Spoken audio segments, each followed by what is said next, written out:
bersama dengan saya Norizati Akilah dalam siaran langsung bagi sambutan Bulan Bahasa Kebangsaan peringkat negeri Sarawak. Jadi bersempena dengan hari pertama Bulan Bahasa Kebangsaan ini, PBL akan bersiaran langsung bersama dengan anda untuk melaporkan program-program yang sedang dijalankan di beberapa lokasi dan mengupas topik-topik berkenaan dengan bahasa Melayu. Jadi sebelum kita teruskan dengan laporan di lokasi program, lebih baik jika kita fahami terlebih dahulu tentang peranan bahasa Melayu dalam membentuk jati diri dan negara bangsa. Jadi, para penonton, seperti yang kita tahu, peranan bahasa Melayu yang utama adalah sebagai bahasa rasmi negara Malaysia. Hal ini merujuk kepada perkara 152 dalam Perlembagaan Persekutuan yang meletakkan bahasa Melayu sebagai bahasa rasmi negara Malaysia. Pelaksanaannya adalah dengan menggunakan bahasa Melayu dalam urusan-urusan rasmi seperti urusan mahkamah, pentadbiran, pendidikan dan sebagainya. Namun, bahasa rasmi atau bahasa kebangsaan bukanlah nama gantian bagi bahasa Melayu, namun ia merujuk kepada taraf yang tinggi yang diberikan kepada bahasa Melayu tersebut. Peranan bahasa Melayu yang seterusnya adalah ia dijadikan sebagai bahasa perpaduan rakyat Malaysia yang berbilang kaum. Ia dapat membantu untuk membentuk negara bangsa yang bersatu padu di mana ia dijadikan bahasa perantara oleh seluruh rakyat Malaysia kerana ia satu bahasa yang dapat dipahami oleh kebanyakan rakyat di negara ini.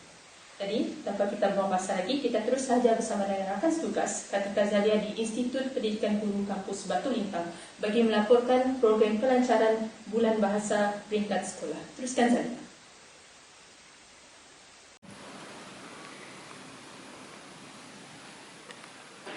Terima kasih Saudari Izzati. Bersama saya wartawan lokasi anda pada hari ini, Kartika Zalia, melaporkan dari Auditorium Taza IPG KPL. Kita sekarang sedang bersiaran secara langsung sempena Majlis Perasmian pelancaran program Bulan Bahasa Kebangsaan peringkat sekolah-sekolah di negeri Sarawak bagi tahun 2023. Untuk makluman anda semua, majlis ini telah dirasmikan oleh Pengarah Pendidikan Negeri Sarawak, Datuk Dr. Haji Azhar bin Haji Ahmad. Dan majlis ini diwakili melibatkan oleh pegawai-pegawai PPD dari seluruh Sarawak. Dalam ucapan perasmian beliau telah menyatakan bahawa bahasa Melayu merupakan bahasa pengantar rasmi di Malaysia selaras dengan yang telah termaktub dalam Perlembagaan Malaysia Perkara 152. Menurut beliau lagi, dalam usaha untuk memartabatkan bahasa Melayu, dalam usaha untuk membentuk identiti nasional rakyat, pelbagai cabaran telah dihadapi seperti berlakunya kerancuan bahasa dalam kalangan penuturnya. Kerancuan bahasa merujuk kepada penggunaan lebih dari satu bahasa dalam aspek komunikasi yang melibatkan individu serta kelompok masyarakat. Katanya lagi, peranan bahasa kebangsaan telah mendepani pelbagai cabaran seperti kekangan untuk mempraktikkan bahasa Melayu dengan lebih efisien. Contohnya, dalam gelombang kedua Pelan Pembangunan Pendidikan Negara, pelaksanaan program HIP, program imersif tinggi serta program Dwi Bahasa DLP telah dilaksanakan pada tahun 2019 melibatkan hampir 300 buah sekolah. Melalui pelaksanaan program ini, ia telah menawarkan subjek-subjek STEM untuk diajar dalam program Dwi Bahasa.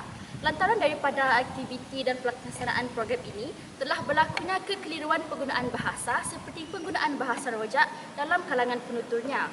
Oleh hal yang demikian, beliau telah menegaskan serta menyeru seluruh warga KPM untuk memastikan keseimbangan dalam pengukuhan bahasa Melayu serta bahasa Inggeris seperti menawarkan subjek-subjek STEM diajar dengan bahasa Melayu sepenuhnya bagi memastikan murid-murid dapat memfokus kepada satu bahasa dalam satu masa. Sekian daripada saya melaporkan. Salam hormat. Terima kasih Zalia atas laporan tersebut. Seterusnya kita akan bersambung dengan rakan tugas saya, Fikri Haikal, bagi melaporkan keadaan semasa di Pustaka Negeri Sarawak. Teruskan dengan laporan Fikri. Terima kasih Saudari Izzati daripada Seri Pentas. Bersama dengan anda, wartawan iaitu saya, iaitu Fikri Haikal bin Ahad yang akan melaporkan langsung daripada Pustaka Negeri Sarawak di mana sedang berlangsungnya Majlis Perasmian Bulan Bahasa Kebangsaan yang dirasmikan oleh yang lain tak bukan Tun Dr. Patinggi Abang Johari iaitu Premier Sarawak. Okey, jadi antara intipati yang beliau berkata sebentar tadi adalah beberapa cara di mana konsep perlembagaan yang berjaya membentuk identiti nasional rakyat di Malaysia, khususnya di Sarawak. Jadi antara intipati yang dikatakan oleh beliau sebentar tadi adalah yang pertama ialah wujudnya bahasa kebangsaan. Jadi apa itu bahasa kebangsaan? Bahasa kebangsaan merujuk kepada bahasa di mana ia digunakan oleh seluruh rakyat Malaysia, di mana secara rasminya adalah bahasa Melayu. Okey, jadi perlembagaan menetapkan bahasa Malaysia, lebih spesifikly sebagai bahasa Melayu, sebagai bahasa kebangsaan. Pengiktirafan ini menggalakkan identiti nasional bersatu serta memupuk rasa persatuan dalam kalangan rakyat dan mempromosikan pemahaman bersama serta komunikasi yang lebih baik di seluruh negara. Selain itu juga, beliau mengatakan bahawa hak asasi dan kesaksamaan juga membawa kepada identiti nasional rakyat di Malaysia. Ini kerana Perlembagaan Malaysia menjamin hak asasi setiap individu termasuk hak untuk kesaksamaan tanpa mengira keturunan, agama, jantina atau latar belakang sosial. Prinsip-prinsip ini menyumbang kepada pembinaan identiti nasional yang adil di mana setiap rakyat Malaysia mempunyai peluang yang sama dan diiktiraf sebagai warga negara yang setara. Itu adalah antara intipati yang telah dikatakan oleh beliau dalam ucapan perasmian sebentar tadi. Jadi itu sahaja daripada kami, siaran langsung daripada Pustakaan Negeri Sarawak. Kembali semula kepada Saudari Izzati di Seri Pentas.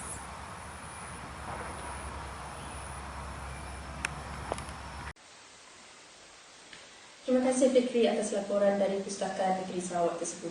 Jadi dapat kita lihat melalui pelancaran program dan majlis peresmian itu tadi, kita dapat lihat usaha dan sokongan oleh pihak kerajaan untuk memartabatkan bahasa Melayu di negara ini. Kita akan berehat sebentar dan akan kembali lagi bersama dengan tetamu khas kita, Dr. Hafiz Buhidiba, pensyarah FPG Kampus Batu Lintang untuk mengupas topik-topik berkenaan dengan bahasa Melayu.